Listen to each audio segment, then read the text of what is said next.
кеңешчи боюнча бакырчактарды эле ала бересизби деп атпайсыңарбы? Менин принцибим мындай. Сын айтасыңбы? Сунуш бер. Сунуш бересиңби? Жаса. Жасайсыңбы? Жооп бер. Бизде эмне көп? Серепчи көп. Бизде ким көп? Сунуш айткандар көп. А жоопкерчиликти моюнга алыш керек да. Мына ошон үчүн Кыргызстандын айыл суу чарба жана региондорду өнүктүрүү министринин 20-жылдагы 24-ноябрдагы бекиткен жобосунун негизинде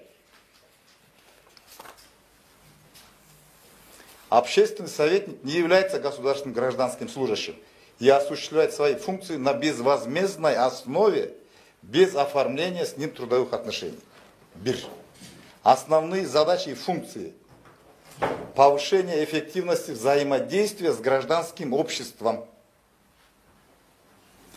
Основными функциями общественного советника является содействие информированности общественности о целях, задачах и деятельности министра и министерства.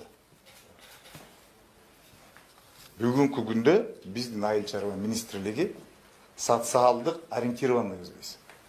Биз Кыргызстандык, ар бир кыргызстандыктын сунушуна, жардамына, колдоосуна муктажбыз. Фамилиясы Бакай Кашкарбаевдин элге жеткизгенге мүмкүнчүлүгү бар экен, эмне үчүн пайдаланбайбыз? Бир сом акча төлөбөсөк, кабинет бербесек, командировочный ат бербесек, биздин саясатты жерге жеткизиш керек, жериндеги элдин мүдөөсүн мага жеткизиш керек.